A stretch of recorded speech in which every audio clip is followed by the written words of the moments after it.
이번 시간에는 귀신이 사람 안에 잠복했을 때 나타나는 현상에 대해서 설명하겠습니다. 어떤 사람은 귀신 들린 지 5년 이상 되었지만 별다른 증상을 보이지 않고 일상생활을 잘합니다.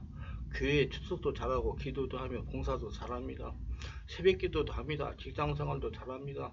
그래서 주변에서는 아무도 귀신에게 눌려있는지 모릅니다. 어떤 자매 어머니가 영분별 능력이 조금 있어서 영적으로 무엇가 이상하다는 느낌을 받고 저에게 축기를 부탁해서 다룬 일이 있습니다. 그래서 결과는 성령의 역사로 일어나니까 많은 더러운 것들이 드러나가지고 떠나갔다는 것입니다. 이 경우처럼 대부분의 사람들은 만성적 귀신 들림입니다. 그래서 좀처럼 겉으로 나타나지 않는 채로 여러 해를 지냅니다. 그러다가 환자가 감당하지 못할 정도의 충격이나 놀람이나 상처나 스트레스를 받아 체력과 면역력이 떨어지게 되면 귀신은 그 사람을 완전히 사로잡아 밖으로 드러나게 되어 정상적인 생활을 하지 못합니다. 이렇게 귀신들의 역사가 지배한 사람은 치유하기가 쉽지 않습니다. 제가 항상 외치는 것이 영적검진을 정기적으로 하여 미리 예방하라는 것입니다. 질환도 급성질환의 경우 치유가 쉽습니다. 그러나 만성질환은 오래 시간 치유해야 되고 또다시 재발하는 경우가 많습니다. 귀신을 축사한 후에 재발하는 경우는 치유 당시와 같은 성령의 충만을 유지하지 못한 경고입니다. 성령께서 완전하게 장악을 해야 치유되기 때문입니다. 그래서 지속적으로 성령 충만한 믿음 생활을 하고 보호자와 단목회자가 관찰을 하고 정기적으로 성령의 소문 기도를 하며 영적 검진을 해야만 합니다. 재발률이 높은 만성질환은 환자의 가족에게 늘 걱정과 근심을 떨치지 못하게 만듭니다. 이처럼 만성적인 귀신 들림은 완전히 치유되기까지 많은 세월이 필요하고 주변에서 늘 보살펴야 하는 어려움이 있습니다. 쫓겨난 귀신들은 언제든지 다시 되돌아오려고 기회를 엿봅니다. 축기시와 같은 강력한 성령의 역사와 영성 깊은 생활을 하지 않으면 다시 침입을 합니다. 성령으로 충만하지 않으면 다시 되돌아와서 예전보다 더 심하게 증상을 드러냅니다.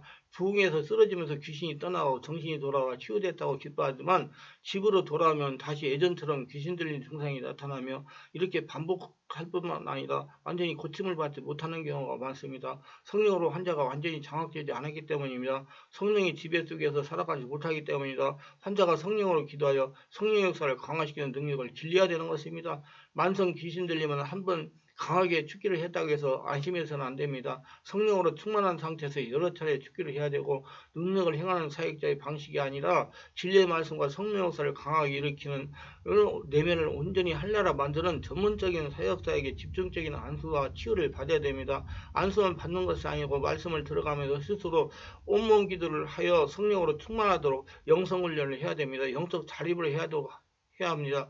성도를 영적 자립하게 하는 축기 사역자는 귀신을 쫓는 방식이 능력을 행하는 사역자와 절대로 다릅니다. 귀신 들린 사람을 세워놓고 귀신아 떠나가라 명령하면 쓰러지면서 거품을 품고 발작하다가 정신을 잃습니다. 깨어나면 귀신이 나가고 없습니다. 즉시 할렐루야를 외치면서 기뻐합니다. 이런 집회성 축기는 그런 것으로 가능한 유형의 귀신들에게만 해당됩니다. 심하게 귀신 들렸다고 표현하는 종류의 귀신들에게는 통하지를 않습니다. 성령으로 장악이 되어야 정체를 폭로합니다. 환자가 배에서 나오는 소리로 기도를 강하게 해야 됩니다. 아랫배에 힘을 주고 강하게 호흡을 하면서 아랫배에서 나오는 소리로 주여 주여 다시 소문을 들으시고 내쉬면서 주여 이런 방식으로 강하게 깊게 들이쉬며 내뿜으면서 기도를 해야 귀신이 성령의 역사에서 정체를 폭로합니다. 정체를 폭로하는데 몇 시간에서 몇 달이 되어 정체를 폭로하기도 합니다. 그럼 인내해야 됩니다. 성령님이 자신을 온전하게 지배해야 귀신이 떠나가기 시작하라니 인내해야 됩니다.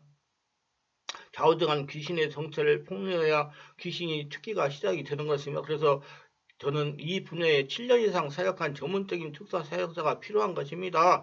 귀신은 자기들을 귀찮게 할 사역자에게는 적당히 피해 숨어버리며 그래서 시간을 모면합니다. 그래서 자신들이 쫓아낼 능력이 충분히 있는 사역자를 만나면 대하는 태도가 다릅니다. 저 사생결단으로 덤비는 겁니다. 저는 이런 환자를 축기할 때 환자의 배에서 나는 소리로 기도를 오랫동안 하게 합니다. 환자가 기도하여 성령으로 장악이 되면 귀신이 힘이 약화되기 때문에 축기가 쉬워집니다. 성령님이 장악하기를 기다려야 됩니다. 그래서 환자나 보호자가 또 사역자가 의지를 가지고 인내해야 됩니다. 그런데 이렇게 성령으로 온전하게 장악당하지 않은 상태에서 예수 이름 명하노니 떠나가라 하면서 축기를 하면 귀신은 떠나가지 않고 환자와 사역자가 괴롭히고 환자와 사역자가 탈진할 수도 있습니다. 어쩌든지 환자가 성령으로 기도하도록 해야 됩니다.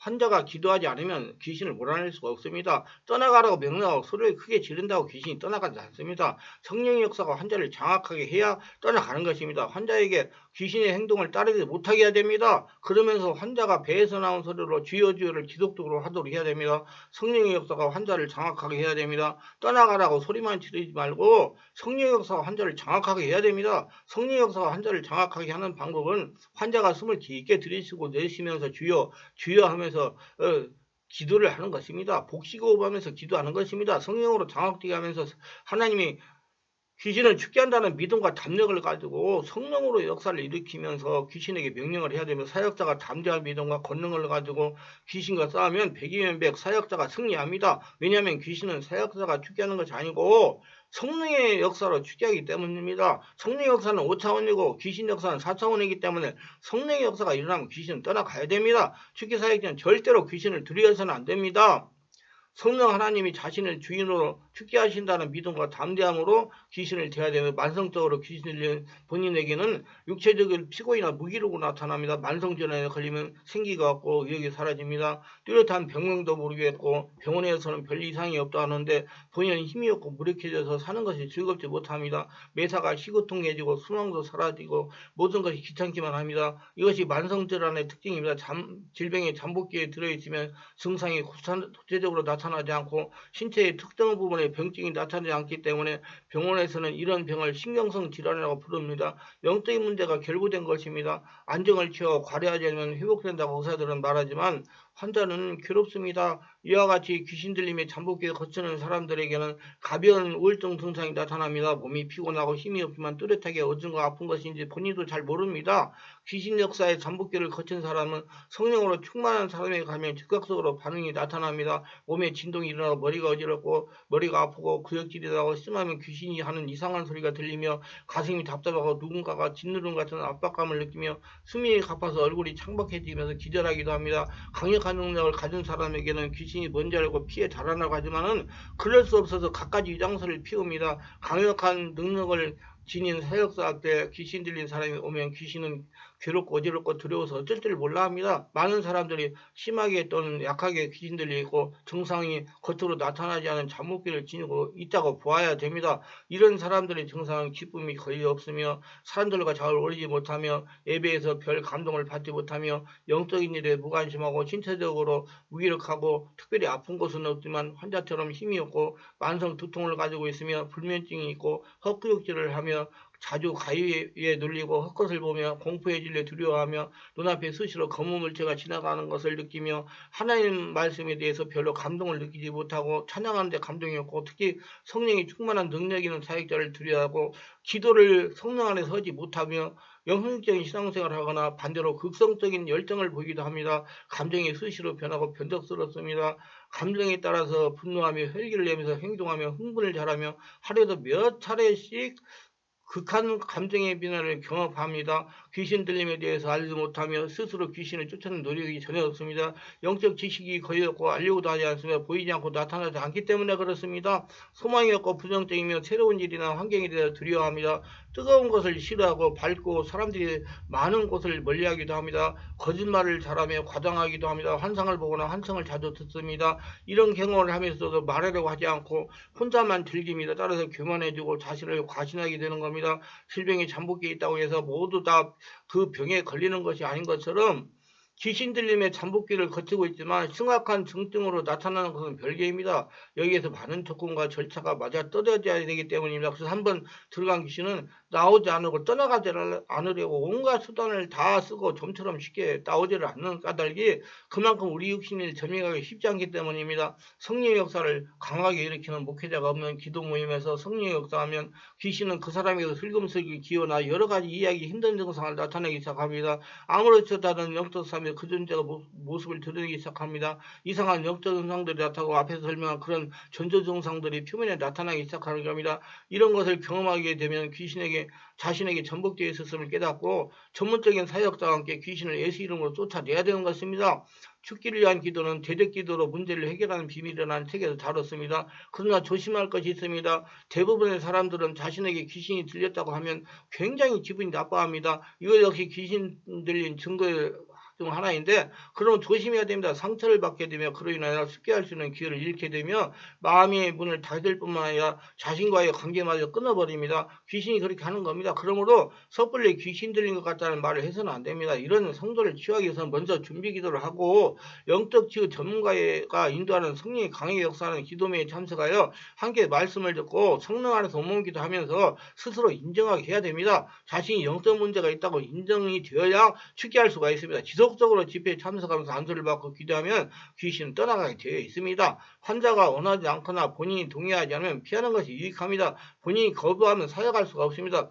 귀신이 접근해서 영향을 끼치는 경우 가장 먼저 영이 이 사실을 알게 됩니다. 그러나 일반적으로 영이 약해서 영적인 상황에 대해서 지식이 부족하고 특히 영이 강하지 못한 사람에게서는 이 느낌이 단순히 육체적 또는 정신적인 변화일 것으로 오인하고 대수롭지 않게 여길 수가 있습니다. 귀신의 영향을 받아 우선 자신에게 영향을 주고 있는 귀신의 존재가 지니고 있는 독특한 영적 분위기가 자신에게 전달되어 옵니다. 또 귀신이 시키는 대로 말을 하고 움직이고 행동합니다. 그렇게 되면 영적 감각이 무뎌지기 시작을 하는데, 귀신은 우리 몸을 점령하여 육신을 파괴하기가 목적이기 때문에 몸이 무력해지고 답답하기 시작합니다. 귀신이 들어오는 것은 특별한 사람이 일어나는 일이 아닙니다. 질병은 누구나 걸릴 수 있고 예방하기 위해서 정기적으로 검진을 하고 적당한 운동을 계속해야 되는 것처럼 영적인 건강을 위해서 성령이 충만한 예배에 참석하여 영적 진단을 받아야 하고 성령 안에서 온몸으로 오랫동안 기도하면서 주기적으로 자신 안에 상처와 스트레스를 치유하며 축기를 해야 되는 것입니다. 자기가 자신의 상태를 알아내는 기도를 해야 됩니다. 귀신은 몰래 들어온 존재입니다. 병 역시 우리 몸에 몰래 들어와서 자리를 잡지 않습니까? 그래서 예방이 중요하고 정기적인 검진이 더 없이 중요하지 않습니까? 육신의 건강을 위해서 많은 신경을 쓰면서 영적 건강을 노락질하는 무서운 마귀에 대해서는 우리는 아무런 대비지 않고 있었습니다. 그래서 많은 수의 성도가 마귀와 귀신에게 시달리고 있지만 아무도 이 부분에 대해서 심각하게 받아들이려고 하지 않습니다. 마귀와 귀신을 멸하는 첨단에 서 있는 사람이 바로 성령으로 세례를 받고 영적 분별을 가진 축기 사역자들입니다. 교회가 귀신에게 공격당하는 성도들을 얼마나 많이 치유하여 정상적인 삶을 살도록 인도하에 따라서 교회가 성장하고 성도들의 영적 건강이 제대로 지켜질 수가 있는 것입니다. 예수를 믿고 성령으로 거듭난 성도는 모두가 영적 의사입니다. 의사가 없는 동네는 낙후된 마을인 것처럼 영적인 사역자가 없는 교회는 낙초이나 마찬가지입니다. 또 하나님은 고린도전서 316절 너희는 너희가 하나님의 성전인 것과 하나님의 성령이 너희 안에 계시는 걸 알지 못하느냐 말씀합니다. 벽돌로 지어진 예배당이 성전이 아니고 성도 한 사람 한 사람이 성전입니다. 성도들을 살아계신 하나님의 성전으로 살도록 해야 모두가 다 하나님의 축복을 거둬들이며 살게 해야 되는 것입니다. 귀신의 고통을 당한다고 생각되는 분들은 02-3474 영영실로 전화하셔서 정확하게 진단하고 성령 역사로 더러운 귀신들을 몰아내고 치유하여 자유하였어서 예수님이 주시는 축복을 거둬들이며 사시기를 주 예수 이름으로 축원합니다.